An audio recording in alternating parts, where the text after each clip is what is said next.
Hello, welcome back to another video. And my Dion here. We are doing What If Luffy Had a Water Devil Fruit Part 2. We last left off between a fight between Luffy and Zoro to test one's strength. Zoro had to figure out if he's one of Luffy's weakness, and it is to be able to use sand against the water, causing it to absorb it, causing it to harden.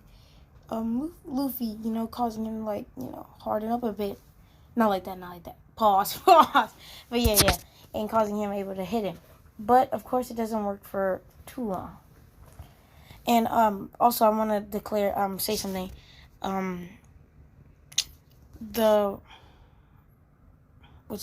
Luffy's able to actually swim in water. So this devil fruit's like a legendary fruit that nobody ever had before. It's like, he's able to swim in water because it's supposed to make it like the devil fruit different than any other devil fruit. So that's what's so unique about it. So that's why people consider this one the best jutsu. I said jutsu, the best devil fruit in the whole entire series. In the whole entire world, the best Logia devil fruit at that. So yeah, Zoro swipes again with the sand-covered sword. Luffy then grabs the tip of his sword, snaps it, and punches Zoro in his stomach. Zoro sees this and his sword snapped, and he goes forward, grabbing as much sand as he can, and punctures Luffy through his chest. Luffy then makes a hole through his chest, just like a Aokiji, I think that's his name. Is it which one? Yeah, Aokiji, I think. The ice dude, the ice marine, the cold fruit marine. He made a hole through his chest so that the stab from Whitebeard wouldn't go through him. Because if the stab from Whitebeard actually went through him, he would have died because the sword had hockey in it. So yeah, so what Luffy does, he makes a hole and then puts water around Zoro's mouth and nose, causing him to suffocate. He then puts a whole bunch of water pressure bullets at Zoro's stomach and kicks him in his face. He uses water, he extends his hand, chokes Luffy, and chokes Zoro and throws him up. Zoro falls to the ground, utterly defeated. We then go more into the they go back to the seas. About that, but yeah, they go back onto the sea. Luffy, Zoro, and Nami go back onto the seas on their way to go get Usopp. Of course, just like in my other What If Luffy had the Sharingan, we're not doing Usopp art because it's clearly through water, and the Kudo guy is not doing nothing to Luffy. Okay, I'm just gonna say that. So they get Usopp, and they leave. Now they on a ship, and I'm making my own art. Okay. Well, kinda. It's gonna be Luffy's backstory. So they're on the seas, and Luffy wearing his straw hat, and saying, what's it called? Yeah, Luffy's wearing his straw hat, and it ends up flying away. And you guys saying, oh no, this was told way back when it was just Luffy and Zoro. Just listen, okay? Just listen, okay? It flies off. Luffy uses water and gets it super quickly. He's like, no! When it flies away. Zoro then asks Luffy, why is that hat so important to him? Luffy smiles and says, it goes way back. We go back to when Luffy's about 7 years old and hanging out with Shanks' crew in the bar. Shanks' crew has this special box, but we're not going to get into that yet. Some hunters, some bounty men come in the thing, and they wreck the place and say, where's all the booze? And the lady at the bar says, oh, sorry, they had just drank it all. There will be more in stock the next day, tomorrow. He says, what? Shanks then replies with his full-on bottle. He says, here, you can have my bottle. This is the last we have. He then breaks the bottle out of the dude. He breaks the bottle out of Shanks' hand, breaks it completely, and then and spits at Shanks' foot. The man walks out, and everybody sits there, and Luffy's all confused. He's like, what? Unable to speak. Then Shanks and his whole crew just start laughing. They laugh their butt offs. And Luffy then starts screaming, hey, hey, as the room goes quiet. He says, why are you guys laughing when those dudes came to us and punked us? You let them punk you? I thought you guys were pirates. I thought you were strong, Shanks. You let him do you like that? And Shanks says, calm down, Luffy. It was only a little bit of booze. It's nothing to get in a fight over. He smiles. Luffy then sits down and he ends up eating something special. Shanks then turns to Luffy and sees that he's eating something, and then Shanks says, Luffy, what are you eating? Where'd you get that from? He says, out of this box. It's disgusting. It's a golden fruit. You guys may think, oh, shouldn't it be blue because of water? No, it's golden because it's a legendary fruit. Legendary Logia. In each Paramecia, I'm going to say there's a legendary one. This one is a legendary Logia. It's literally water. You can swim in water. It's like basically undefeatable Logia. No other Logia can beat it. And then we have, what's it called? There's Paramecia legendary. I'm not going to get into that yet. And there's a legendary, what's it called? Zone. Legendary zone also. But yeah, let's get back into the video. So Luffy eats this. He's like, what's wrong? And then Shanks says, Luffy, you ate a devil fruit. He says, what? It's a freakishly devil fruit that gives you special powers. Luffy's like, I don't want power, I want my own. And he starts trying to spit it out. Shanks says, oh no. Nah, kid. It's too late. Luffy says, nah.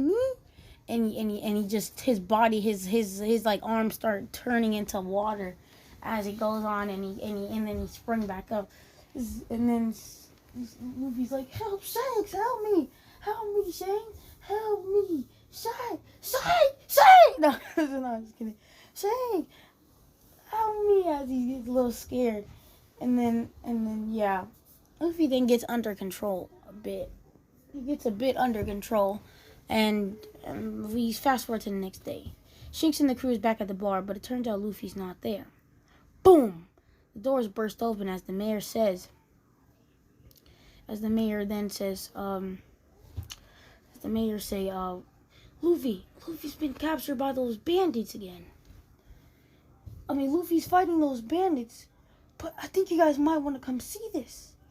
And unlike the original, Luffy's not caught to a post or beat up or nothing like that. Luffy's really beating this dude up, like, for reals. And like Shanks sees this as Luffy then does this random move, and he just swipes his arm like that, and it's like a humongous tide wave slice of water, and it slices this dude on his chest, murdering that dude. Like, bruh, this causes Shanks to go to Luffy and ask him to join his crew. Luffy's like, nah, I'm gonna be my own pirate, homie. I'm gonna be my own pirate. You know, he thinks he full of himself. He overwhelmed by himself because he defeated the bandit. He's like, nah, homie, I'm gonna be my own pirate. I'm gonna be better than you. I'm gonna be better than a pirate king. I'm gonna be better than everybody on the seas. I'ma study the seas a bit. I'ma be a goat. They gonna know my name. They gonna call me Monkey D. Luffy. They gonna call me Water Boy Luffy, if you know what I mean. So I mean, my bad about that. But yeah, like, you know, Luffy's feeling himself. You know, he think he the man, you know what I'm saying? So Shanks stops him. Says, you say, Luffy, you'll be a better pirate than me, huh?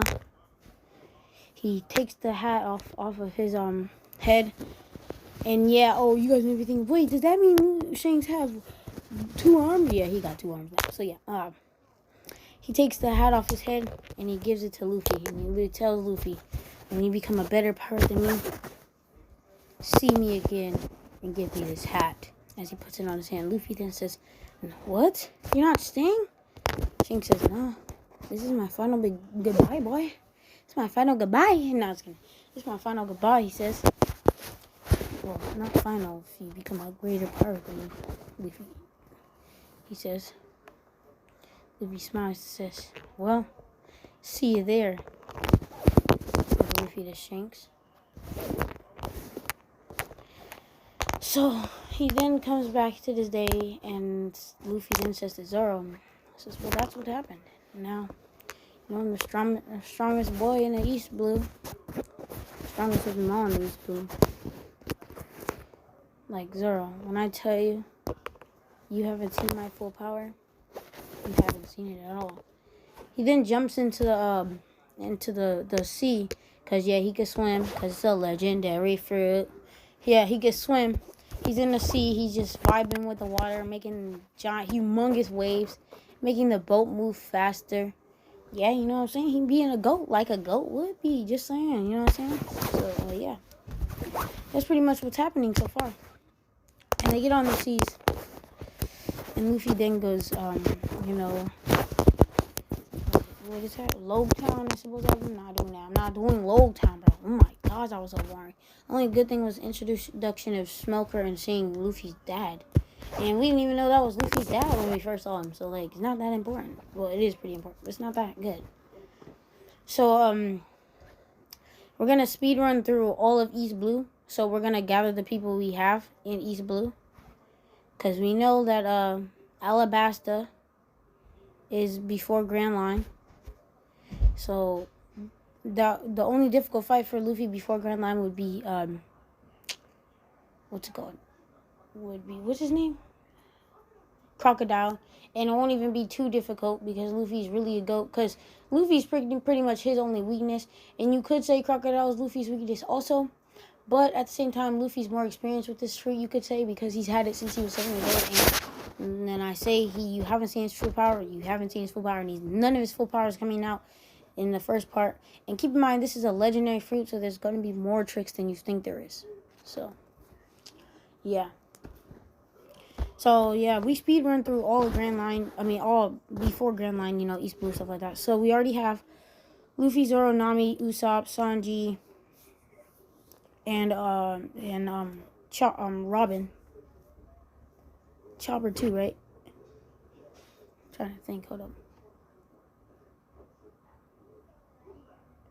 Yeah, I think Chopper. We got Luffy, Zoro, Nami, Usopp, Sanji, Chopper. Usopp and Sanji, Robin, and Chopper.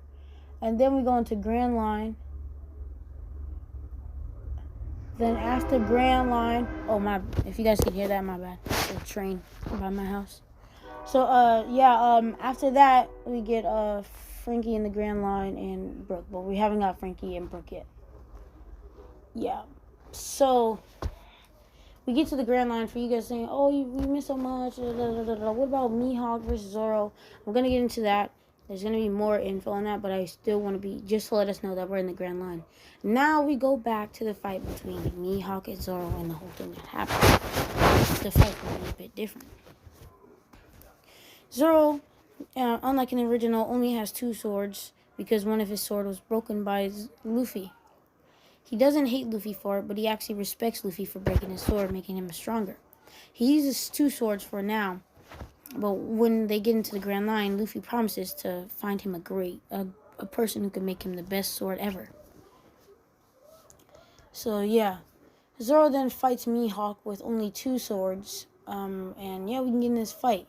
Mihawk pull out that little tiny kitchen knife, you know what I'm saying, and start smacking Zoro's stuff. But Zoro's not playing. He gets angry.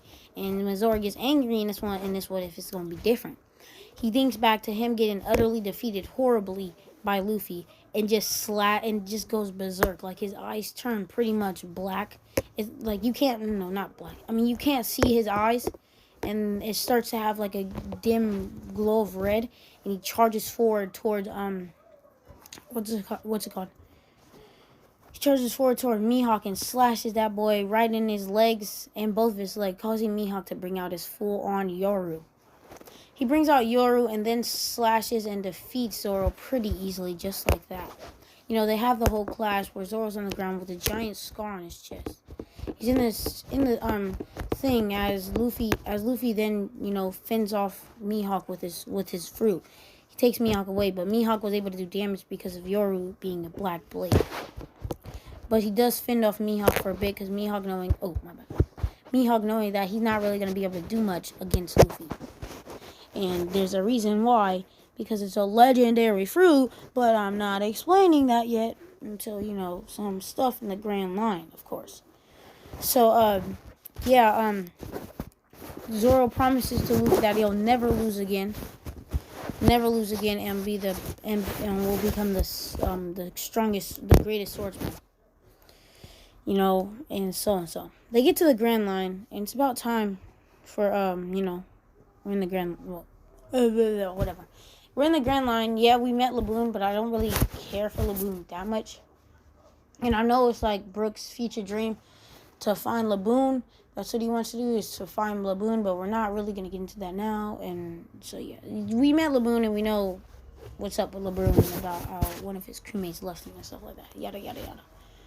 So, yeah.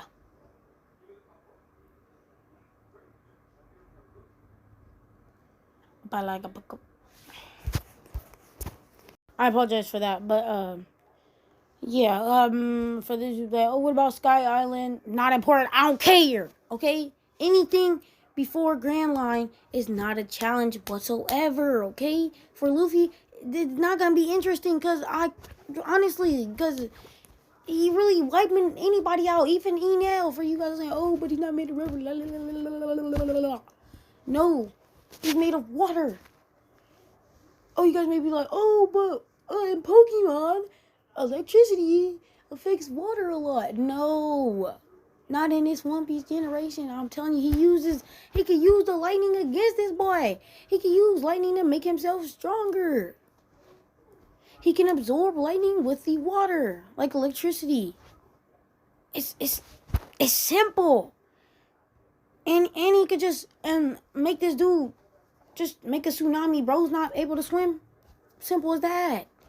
Like, y'all don't know how OP Luffy really is against Devil Fruit. Other Devil Fruit users are basically nothing to Luffy, okay? Like, they're not doing nothing to Luffy. Truly. So, yeah. But, yeah, we're in the Grand Line now. And I think this is where I'm going to end the video. So, yeah, please hit that subscribe button. Hit that notification bell so you'll be updated on my daily uploads. Subscribe to Mark's Pale. Link in the description for Mark's Spade. He made my thumbnail. And, yeah, peace out.